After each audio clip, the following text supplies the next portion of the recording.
Bonjour tout le monde, bienvenue dans ce nouvel épisode de Confession sur la route. Et avant de vous dévoiler le sujet de ce deuxième épisode, on voulait tous les deux vous remercier pour les nombreux retours qu'on a eu sur l'épisode 1, qui était plus un test, une expérimentation. Et vous nous avez fait plein de retours déjà positifs, donc c'est super cool. Merci beaucoup. C'est un format qui plaît. Et aussi des retours très constructifs en termes d'amélioration, donc on va essayer de les prendre en compte, notamment on va retourner la caméra de temps en temps. Là, on vient de faire le test. Parce qu'on vient de comprendre comment vous pouvez faire. Donc, c'est possible. Pour vous montrer le paysage, surtout que, j'en parlerai après, mais on est dans une très belle région de la Turquie. Et aussi, en termes de longueur, on va essayer de se tenir à peu près une demi-heure. Bon, voilà, ce sera un petit peu plus court. Et puis après, en termes de son, j'essaierai d'atténuer les sons. Vous avez compris que le van, il y a beaucoup de sons parasites au montage, mais ça devrait être plutôt facile. Donc, c'est parti, hein. Alors déjà, où est-ce qu'on petit contexte. Où est-ce qu'on est? Je m'engage sur la route. Nous sommes donc, et je vais vous montrer ça tout de suite.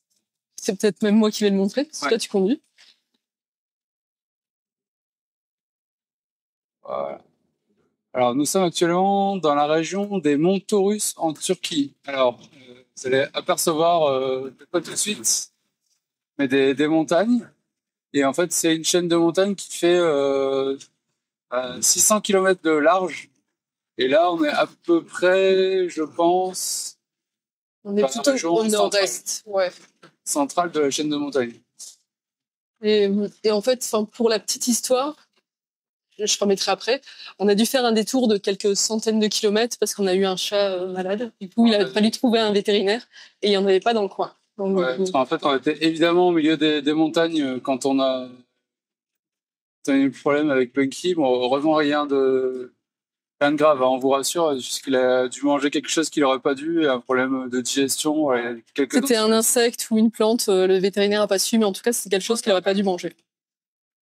Et donc, cette région, je pense, alors déjà, l'avantage, et après on va arrêter là parce qu'on a un sujet à traiter, mais c'est que c'est vraiment pas touristique. Ça fait 2-3 jours qu'on est dans cette région et on est franchement les seuls, sans exagérer, les seuls touristes non turcs. Ouais. Et on a pu voir des belles cascades et tout. Mais du coup, le sujet. Attention, retournement, le sujet.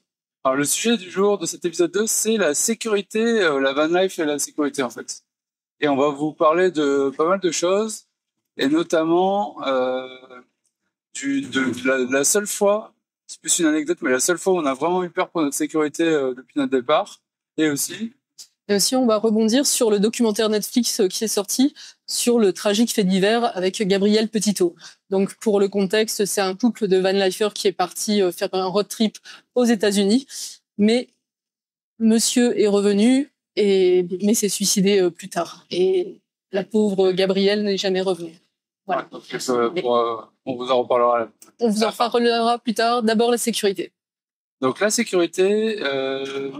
en fait, c'est évidemment un sujet très important pour la van life, surtout déjà pour tout le monde, oui, mais encore plus pour nous, pour toutes les personnes qui sont sur la route à temps plein ou en tout cas sur un temps très long, puisque nous, en fait, on n'a plus de maison, plus d'appartement et quasiment toutes nos affaires sont dans le fourgon, donc déjà ça, voilà, c'est. Donc, la sécurité, vous pensez bien qu'on y fait très attention parce qu'il ne faudrait pas se faire cambrioler. D'autant plus qu'il y a les chats. Oui, je vous montre la petite montagne, là. C'est pas la plus belle, je pense, mais elle commence à montrer le plus beau va arriver. Et comment dire, donc, surtout qu'en fait, on a les chats. Et il faudrait pas qu'on se fasse cambrioler, une vitre cassée ou quelque chose comme ça. Parce que vous avez peut-être déjà vu les vépères dans différentes vidéos.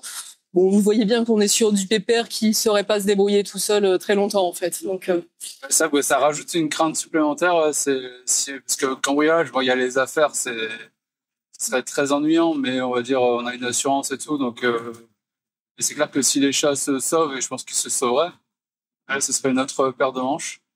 Donc, on va pas parler de tout, si rapidement de ce qu'on a mis, nous. Donc, je vous invite à regarder la vidéo 20 tours, la partie 2, si je ne dis pas de bêtises. On explique un petit peu ce qu'on a mis. Donc, on a mis des grosses serrures anti-vol à l'extérieur du van sur les portes latérales et à l'arrière. Et ça, on en est content. Et franchement, je pense que c'est dissuasif. Ouais. Parce que je pense que si quelqu'un ça commence à redevenir beau là. Ouais, c'est pour ça que j'ai Si son. quelqu'un veut voler un fourgon et que il voit le nôtre, il va peut-être essayer d'aller attaquer celui d'à côté qui a peut-être pas de serrure. C'est ce que je fais. Après, on ne souhaite pas que celui d'à côté se fasse attaquer non plus. Ah, c'est un peu naïvement peut-être. Et donc on a ça, on a plusieurs traceurs GPS. Ouais, plusieurs parce que on a mis double voire même triple sécurité puisqu'on dit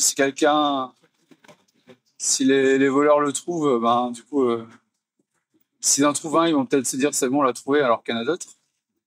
Et c'est à peu près tout. Alors il y a un autre truc là, alors, je sais pas si vous verrez dans la vidéo, mais on voit de la neige là-bas au fond à droite, un peu sous les nuages. Et aussi, on a un autre truc, mais ça, je vous en parle pas parce que ça mettrait en danger notre sécurité. C'est un truc un peu secret, donc ouais, on en parlera Quand on reviendra. quand on reviendra Peut-être. à la fin du Tour d'Europe, ou si on change de véhicule, bref. Hmm. Donc voilà, c'est tout ce qu'on a mis en place. Et également une alarme.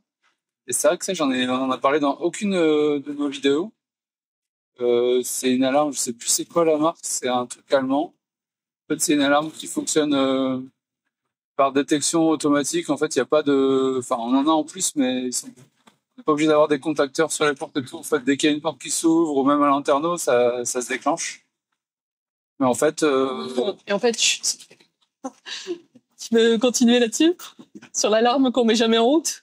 justement, j'allais dire, en fait, alors, c'est le truc, c'est qu'on l'a investi là-dedans, ça coûte assez cher, mais en fait, on la met jamais parce que je pense qu'on va justement développer par la suite. Nous, en fait, on prend pas de risques. Ouais. C'est vraiment notre philosophie. Et du coup, l'alarme, comme en plus on a peur qu'elle se déclenche à cause des chats de façon anormale, Intempestive. intempestive, on la met pas en route. Et du coup, nous, notre philosophie pour le voyage, c'est de pas prendre de risques. Alors, qu'est-ce que ça veut dire pas prendre de risques? À pas prendre de risques. Alors déjà, enfin, faut savoir que oui, on y pense, mais bon, effectivement, je pense que n'importe quel voyageur pense à la sécurité. Et oui, si on ne pensait qu'à la sécurité, on ne voyagerait pas. C'est juste un phénomène qu'il faut prendre en compte, mais il faut pas s'arrêter à ça, en fait. Je pense que c'est important de le dire aussi que oui, voilà, enfin, on fait attention, mais voilà, enfin, il faut pas qu'il y ait que ça, faut pas que ça pollue l'esprit non plus, sinon, on voyage pas. Et il faut pas croire qu'en fait, je vais rebondir sur la vidéo Italie, qu'on avait faite, enfin, sur notre bilan Italie. C'est vrai que la sécurité, on y a beaucoup pensé. On a même des amis d'origine italienne qui nous avaient dit, ouais, en van en Italie, ça va peut-être être compliqué. Et c'est des retours qu'on a beaucoup eus et malheureusement, effectivement, ça arrive. Il faut savoir que ça arrive. Nous, il nous est rien arrivé. C'est pas parce qu'il nous est rien arrivé qu'il nous arrivera jamais rien. Alors, c'est pas, peut-être pas en Italie. Bon, effectivement, de toute façon, on n'y est plus. Peut-être pas en Italie, mais ça sera peut-être ailleurs. Enfin, voilà. Faut savoir que c'est juste, ça peut arriver, en fait. Ouais, et d'ailleurs, mais c'est pour rebondir sur l'Italie, moi, je vous invite à regarder la vidéo bilan Italie là, qu'on a faite parce que c'est clairement la question que tout le monde nous posait. Parce que nous, on a passé 4 mois en Italie. Je pense qu'il y a quand même pas beaucoup de gens qui peuvent se permettre de rester aussi longtemps. Et franchement, tous les gens à qui on disait on a passé 4 mois en Italie, la première question c'était vous avez pas eu de soucis de cambriolage? Et donc on y répond dans cette vidéo bilan. Donc je vais pas m'étendre là-dessus, mais c'était nous-mêmes une préoccupation avant de partir parce qu'on avait lu des choses. Et d'ailleurs, ça me fait dire, faut pas. Après, comme je le disais très bien, Alice, c'est pas parce qu'on a pas eu de problème qu'il y en a pas, mais il faut pas non plus avoir trop d'a priori parce que en fait. Sinon, si on avait juste pris ces a priori, on serait pas allé en Italie, ce qui aurait été très dommage. Ah, je vais vous montrer le paysage là, parce que c'est plutôt pas mal. Regardez-moi, c'est belle montagne. Ah, ce serait pas en Turquie en fait. C'est surprenant. Ouais. Et donc voilà, nous et du coup là, je reviens à notre philosophie. En fait, dans tous les pays, hein, comme ça, en fait, on évite les problèmes. C'est dans les zones où on sait que ça peut être compliqué pour la sécurité, et notamment les grandes villes. Ça, c'est toujours le gros problème. On choisit de se mettre dans des endroits sécurisés. Donc, soit un camping, soit une aire sécurisée. Et on prend les transports en commun parce que, en plus, c'est plus simple parce que se balader en fourgon dans une grande ville, ça évite de payer le parking, puis de prendre des risques pour la sécurité. Donc ça, c'est un truc bon, qui a un coût, hein, parce que les campings et tout ça coûte cher dans les grandes villes et tout, mais au moins on est serein, quoi, voilà, quand on se balade. Parce que pour le coup, là, jusqu'à présent, j'ai jamais lu un commentaire de quelqu'un qui dit je me suis fait cambrioler dans le camping, quoi. Oui, non. Là, ce serait la responsabilité du camping, ouais. Mais on a déjà vu, je me suis fait cambrioler sur le parking de l'hôtel. Ouais, oui. Ouais, ça, on avait vu un témoignage d'une Française qui s'était fait cambrioler, paradoxalement, elle avait pris un hôtel à Turin parce qu'elle voulait un truc sécurisé. Elle était en fourgon, hein, elle voulait un truc plus sécurisé. Et en fait, sur le parking de l'hôtel, a priori, l'hôtel n'était pas très net dans cette histoire. Donc, ouais, c'est encore un autre souci. Voilà. Bon, encore une fois, c'est parce que tout peut toujours arriver, en fait. C'est ça, le problème. Ouais, on parle plus parce qu'on observe le paysage. C'est très beau. C'est sympa. Et là, on se dirige vers le plus beau, je pense. J'ai l'impression. Ouais. Et donc, voilà pour la partie de sécurité. Et nous, depuis un an et 1 mois, enfin, depuis notre départ, on n'a eu aucun problème, sauf... Sauf... Je vais remettre un peu la caméra. Non. Sauf en France. Sauf en France. Et d'ailleurs, c'est quelqu'un qui nous avait fait le commentaire de façon très juste. C'est vrai qu'on parle de l'Italie et tout, mais au final, la France, on n'est pas forcément Voilà, mieux logé. Voilà, c'est pas irréprochable non plus. Et la seule fois où on a vraiment eu peur, c'était en France. Alors, est-ce que c'est vraiment dans le Tour d'Europe? On va dire que ça compte... Ouais, ça compte. Parce moitié. Ça compte quand même. Moi, je dis que ça compte parce qu'on avait déjà plus de logement, en fait. Et pour c'est ça, c'était 2 jours, 48 heures avant notre départ. On était invités à l'anniversaire, les 90 ans de mon grand-père, donc dans le nord de la France, pas de Valenciennes. Et du coup, on arrive la veille et on devait dormir près de chez lui, toujours dans le fourgon, parce que là, à cette époque, on était vraiment à 2 jours du départ, donc on n'avait plus rien. Et on arrivait la veille parce que la fête avait lieu dans un lieu qui avait été réservé et tout le lendemain.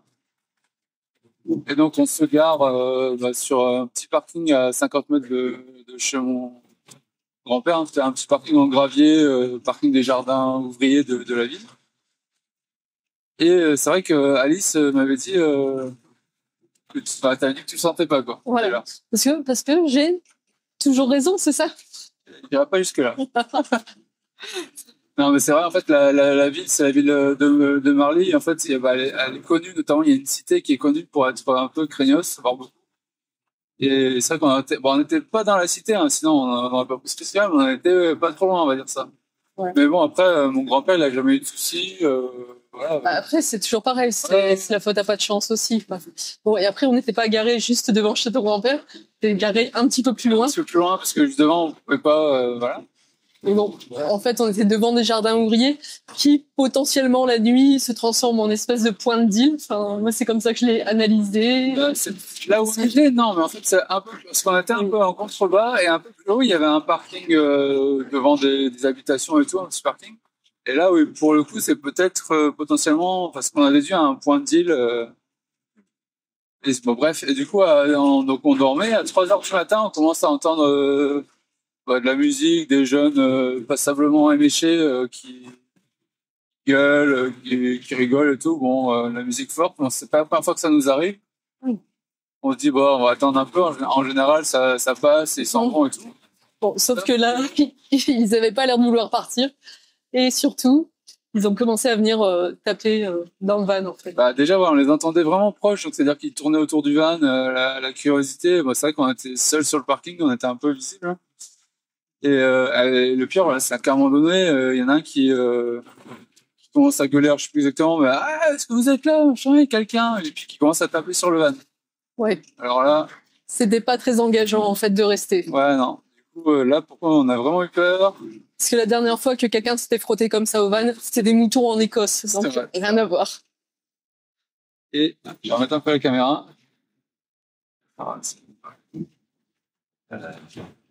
Et du coup, là, par contre, là, on n'a pas hésité du tout. Donc, ce qu'on a fait, on a attendu. Donc, on n'a pas répondu, hein, parce que là, je pense que ça aurait été dangereux de sortir.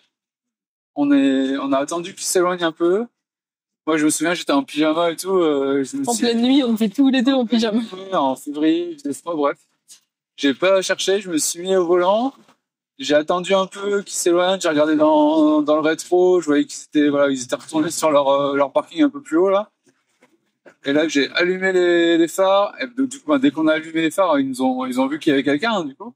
Et on est parti vraiment en trombe pour trouver un autre spot à quelques kilomètres de là, quoi. Donc, c'était un peu la panique, quoi. Et franchement, on en rigole maintenant, mais c'était pas Ouais, vraiment très drôle. Non, sur le coup, non, c'était pas très drôle. Mais après, voilà, il nous est rien arrivé.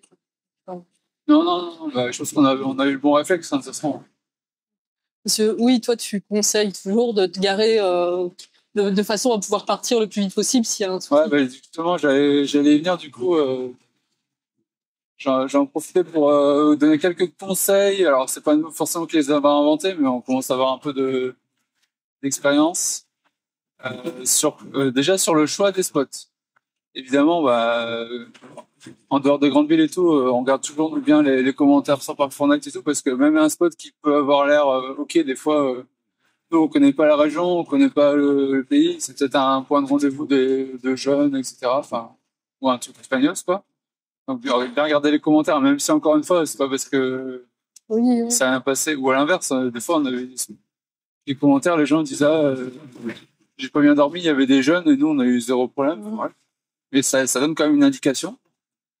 Et si vous n'êtes pas super serein sur le spot, des fois on s'arrête, voilà, c'est juste pour une nuit, on sait qu'on repart demain matin, donc on va dire ça fait l'affaire.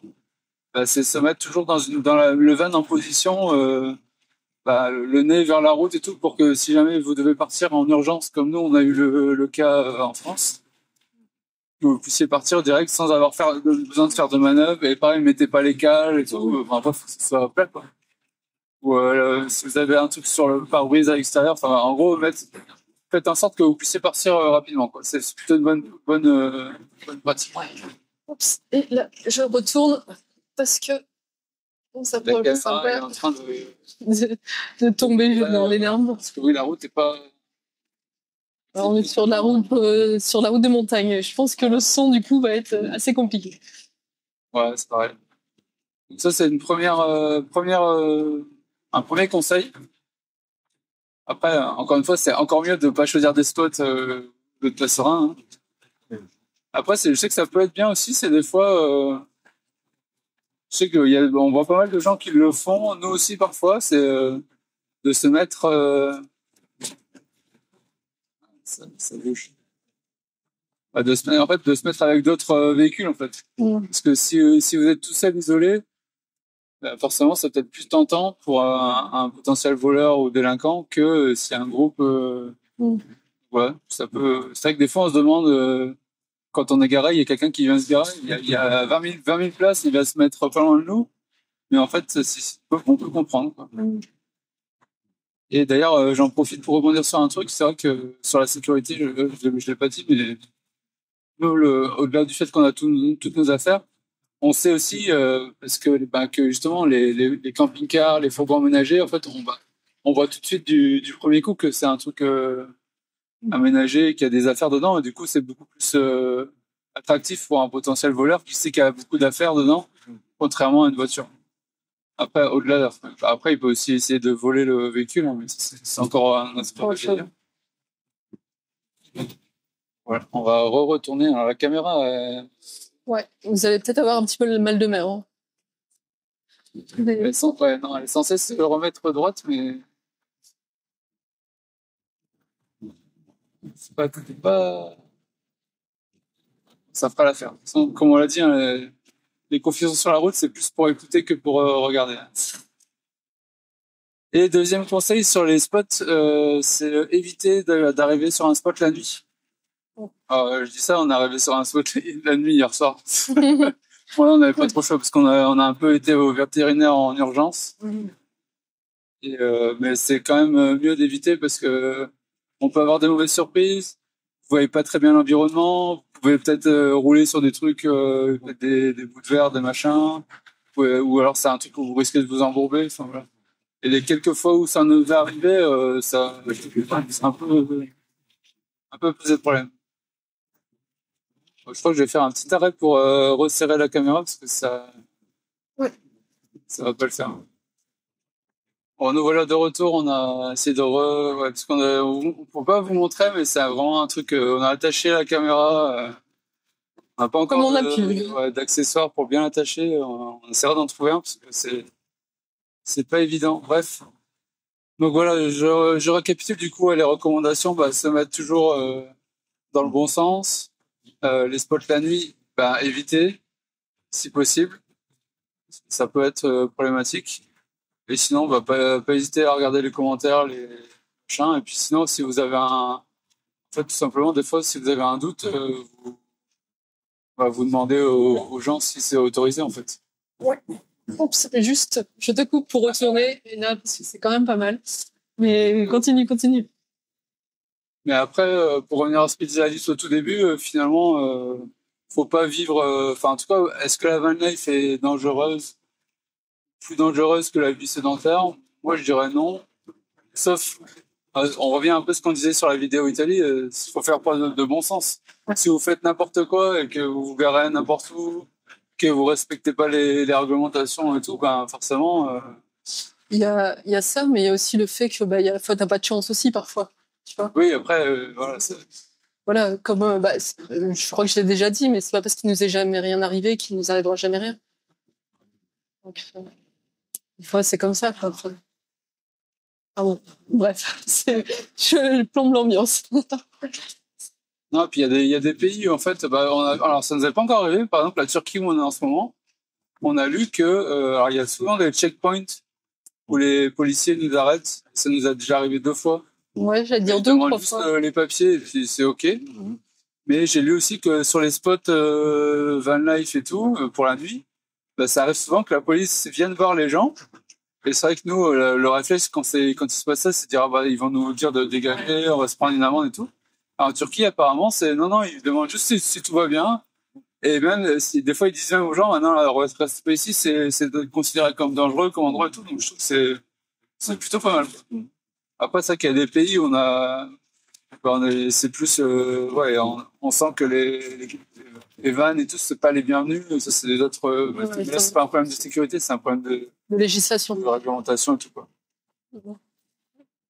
Et on peut peut-être parler du coup de tout Netflix. Ah oui. Oui, parce qu'en fait, au début du documentaire, on entend la mère de Gabriel Petitot dire, qu'elle a dit à Brian, donc le conjoint de Gabriel Petitot, de faire attention à sa fille. Et c'est déjà, c'est marrant parce que je pense que c'est ce que tout le monde plus ou moins dit en fait. Enfin, regarde-toi, mais quand on te l'a dit, fais attention à Alice. Ah, ton père m'a dit. Voilà. Donc c'est, voilà, c'est. Voilà, il y a aussi comment dire, ouais, une espèce de, voilà, de crainte du monde et tout ça. Enfin, mais bon, après, voilà, comme j'ai. Ça, c'est pour tous les voyages, j'ai envie de dire. Je pense, oui, je pense que c'est pour tous les voyages. Là, c'est parce qu'on partait sur un plus long terme encore, plus à l'aventure, j'ai envie de dire, que dans un hôtel, quoi. Donc, il y a de ça. Et après, oui, ce que met en relief le documentaire, donc c'est un fait divers tragique, donc qui a conduit à la mort de Gabriel Petitot. Et je spoil pas parce que c'est un fait divers qui a fait beaucoup parler il y a quelques années. C'était un effet en plus, et ça a tellement fait parler à tel point que moi j'ai des amis qui m'ont dit mais t'es sûr de Timothée? Donc bon, là j'en rigole, mais parce que voilà, c'est Timothée tout ça. Mais il faut pas oublier que c'est un fait divers tragique et ça met en relief le problème des violences conjugales. Alors ça peut paraître un épiphénomène en van life tout ça, et la preuve que non, ça arrive et voilà. Enfin, avant d'aller tout de suite dans comment dire dans l'extrême comme Gabriel Petitot, avant de partir avec son conjoint ou sa conjointe, je pense qu'il faut se rendre compte que là, on est dans un espace confiné. Alors oui, on a après un immense jardin, ça là, n'est pas la question, mais on est quand même dans un espace confiné et il fait pas tous les jours beau non plus. Et si c'est pas quelque chose que vous avez voulu tous les deux, je trouve que c'est compliqué en fait, que ça a tendance à attiser en fait Ça peut avoir tendance, ouais. Bah, Ouais. en fait, là, on déborde un petit peu du thème de la sécurité, quoique. Ouais. Mais, Mais ça m'est pensé il y avait des témoignages pendant le Covid où des couples s'étaient retrouvés, en fait, enfermés dans leur appartement pendant le Covid, quoi, des mois. Et en fait, ils s'étaient rendus compte que, non, c'est comme ça fonctionnait pas. Parce qu'il y a des couples, ils ont besoin, justement, d'avoir chacun Donc, ouais, c'est un truc super important. Après, il y a comme tout, en fait, il y a des contre-exemples. Là, on a croisé un couple de jeunes Français, quand on était en Grèce, ils s'étaient rencontrés 3 mois avant de partir en tour d'Europe. Et voilà, ils ont vu qu'ils avaient le même délire. Ils ont acheté le van et c'est parti, quoi. Et ça fonctionne. Mais c'est parce qu'ils l'ont senti, ils se sont bien sentis. Là, pour le cas, malheureusement, de Gabrielle Petito, je pense qu'elle le sentait pas trop non plus du départ, quoi. Enfin, c'est compliqué. Enfin, ouais. Mais d'ailleurs, oui, c'est plus de la vie de couple, entre guillemets. Mais si ça vous intéresse, mettez un commentaire. On pourra faire une confession sur la route. Ouais, j'ai dit la dernière fois, mais je pense qu'un des prochains épisodes, ça va être là-dessus, parce qu'on a des choses aussi à vous dire. J'ai des dossiers sur Alice. Ouais, j'ai des caisses, des piles de dossiers sur toi. Ça va se retourner contre moi.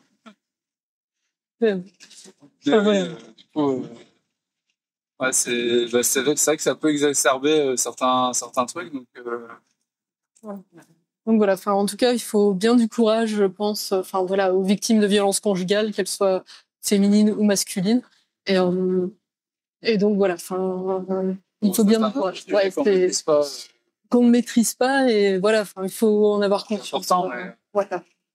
D'ailleurs, pour rebondir sur ce que tu disais au début, moi j'ai aussi, c'est plus des collègues de boulot et tout qui m'ont dit si vous arrivez à vous supporter pendant 2 ans, épouse-la, un truc comme ça. Oui, parce qu'on est paxé, mais on n'est pas mariés. Donc. Oui, c'est vrai. C'est pas impossible. Hein. Ah ouais. Le teasing de fou, là. Je sais pas dans quoi je m'embarque. C'est clair, hein, parce que bon. Ça, ce sera coupé en montage. Ça sera coupé en montage. Ah oui, parce que, en fait, quand t'as dit ça, le ciel s'est pas éclairci, bien au contraire. Tout c'est. Non, mais c'est vrai que, c'est une expérience. Je pense, de toute façon, on va peut-être encore plus en van, mais partir comme ça longtemps ensemble, déjà, c'est. Ouais. Je sais plus, on avait vu un truc là-dessus. Je crois que c'est un documentaire justement sur la van life qu'on a regardé il y a pas longtemps. Et en gros, il disait soit ça soude ton couple de fou, soit ça le détruit en fait. Ouais. C'est ça. Voilà, j'arrête parce qu'on sort du sujet. Je pense qu'on fera vraiment un épisode sur la vie de couple. Mais là, pour revenir justement au sujet de la sécurité, c'est si vous ne vous sentez pas en sécurité avec votre conjoint, ce qui malheureusement peut arriver, ou conjointe, c'est déjà, pas la peine d'aller plus loin. De l'aide, quoi. Enfin, quand t'es pas en van, aller chercher de l'aide. Oui, c'est ça. Bon, voilà, je pense qu'on a fait pas mal le tour sur la partie. Il y a beaucoup de sujets abordés dans la sécurité au final. Sécurité, sens très large. En tout cas, pour conclure, peut-être, nous, on a. En tout cas, c'est assez. Ouais, c'est très peu souvent une préoccupation maintenant qu'on a pris l'habitude de tout. Ouais. Ça n'a jamais vraiment été une préoccupation en soi non plus. On s'est jamais dit on va pas aller dans tel pays parce qu'on nous a dit que c'était pas bien. Enfin, on nous a dit que c'était compliqué. On va pas aller dans tel pays parce qu'on nous a dit ci, on dit ça. Et puis il y a des plaques françaises et puis quand ci, quand ça. La philosophie, on y va et on verra en fait. Parce que, comme on le dit souvent, l'avantage du voyage en fourgon, c'est que si le pays nous plaît pas pour plein de raisons, mais ça peut être la sécurité. C'est pas que c'est quand on s'en va, voilà. Pas trop de soucis. Il y a des personnes malhonnêtes dans tous les pays. Malheureusement, c'est comme ça. Et d'ailleurs, n'hésitez pas en commentaire si vous avez des questions, si vous avez vécu des expériences bonnes ou mauvaises dans certains pays. Moi, ça m'intéresse. Savoir pays même d'Europe ou même au-delà en fait. Même au-delà, oui. Parce que justement, on vous a parlé dans notre épisode 1 de Confiance sur la route là, que notre projet c'était au départ le Tour d'Amérique, qui est devenu le Tour d'Europe. Si vous voulez tous les détails, c'est dans l'épisode 1. Mais moi, par exemple, j'ai un a priori sur l'Amérique du Sud. Je me dis la sécurité, alors pas tous les pays, mais je me dis qu'il y a des pays quand même. Et c'est peut-être à tort en fait. Ouais, je me dis en fait maintenant avec l'expérience que j'ai acquis un peu plus d'un an, je pense que j'avais le même a priori sur l'Italie, par exemple. Enfin, similaire, on va dire. Et je me dis, au final, ça s'est très bien passé. Donc, en fait, je pense que du coup, ça réduit un peu mes a priori sur d'autres en me disant, finalement, enfin, là, on y va. Et puis, on prend les précautions qu'on prend comme ici. Et puis, pas de raison que ça se passe mal. Donc, on verra peut-être dans quelques années, on vous reparlera de ça dans notre tour d'Amérique. J'espère vraiment qu'on arrivera à le faire un jour. Ouais. Ouais, je pense que ça peut être encore c'est encore une autre expérience. Ouais. Même si l'Europe, encore une fois, c'est aucun regret. Et on n'a aucun regret. Et, oups, attention, retournement, parce qu'il y a des grosses montagnes enneigées là qui arrivent. Ouais, je sais pas si après, ouais, avec les nuages, c'est compliqué. Sous les nuages, mais ouais.